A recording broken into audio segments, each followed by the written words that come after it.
A warning has emerged, one that few expected, and from a voice that commands respect across the legal spectrum. This warning comes from deep within the conservative legal world, a place where tradition and precedent are held in the highest regard. Caleb Nelson, a highly respected legal scholar and former clerk for Justice Clarence Thomas, is now sounding the alarm with a sense of urgency.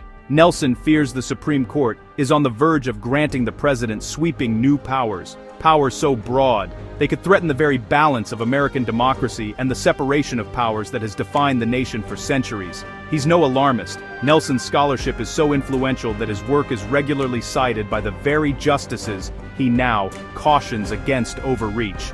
Nelson warns that if the court rules in favor of unchecked presidential authority, the guardrails of American government, those crucial checks and balances, could be dismantled, like leaving the system vulnerable. The timing is critical. The Supreme Court is about to hear a landmark case, one that could redefine the scope of presidential power for generations to come, setting a precedent that may be difficult to reverse. Nelson's intervention is shaking the legal community to its core because he's an originalist, one of their own, arguing that his camp is dangerously misreading the Constitution and its intent.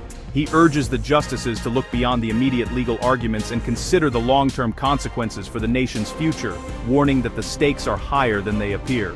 The fear is clear. In seeking clarity, the court could unintentionally create a blueprint for autocracy, opening the door to abuses of power. The fate of American democracy may hinge on the court's next move, a decision that will echo for decades and shape the nation's destiny. At the center of this debate is the unitary executive theory, a legal doctrine that has quietly gained traction in recent years. Its premise is simple but sweeping. The president has total control over the executive branch, with the unchecked power to hire or fire anyone, for any reason, at any time. If fully embraced, this would erase the independence of agencies like the Federal Reserve and the FTC, institutions Congress specifically designed to be insulated from day-to-day politics and partisan pressure. Under this theory, a president could fire regulators not just for incompetence, but for pursuing policies the White House dislikes, or for angering powerful donors and political allies. Every federal employee, from top officials to career civil servants, would serve at the president's pleasure, their loyalty owed to the Oval Office, not to the law or the public interest. Dissent would be silenced, expertise ignored.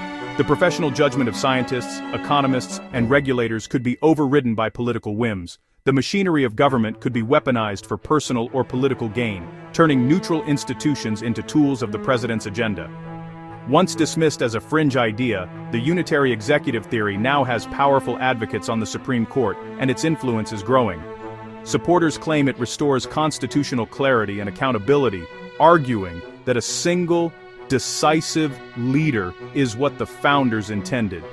Critics like Nelson, however, see it as a radical power grab, a threat to the checks and balances that have defined American democracy for generations. The stakes are enormous, whether the president becomes an all-powerful boss or remains checked by law, tradition, and the will of the people.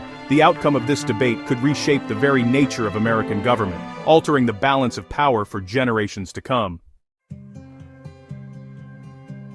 Nelson's critique is rooted in the Constitution's text and history. He argues Congress was given real power to structure government, including limiting the president's ability to fire certain officials. The necessary and proper clause lets Congress create agencies independent from direct presidential control.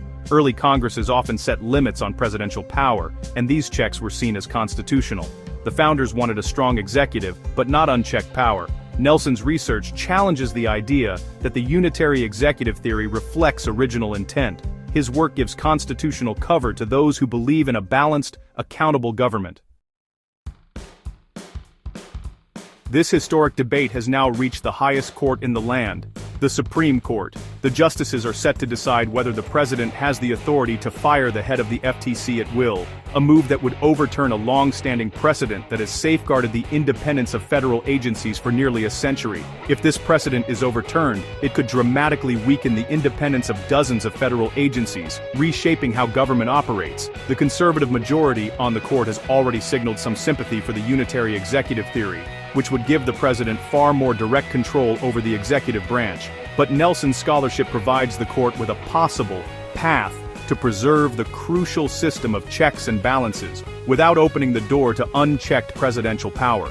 The outcome of this case will define the relationship between the president and the federal government for generations, shaping the balance of power in Washington. The stakes for American democracy and the future of government could not be higher. The Supreme Court's ruling will shape the future of American democracy. If the court embraces the unitary executive theory, future presidents could dismantle agencies, halt investigations, and fire anyone who resists. The rule of law could give way to the will of a single person. The founders designed checks and balances to prevent this very outcome. Nelson warns that today's decision could empower tomorrow's autocrat. Democracy is fragile. It demands vigilance. The court now stands at a crossroads. Reinforce the guardrails, or risk an imperial presidency. The choice will echo for generations.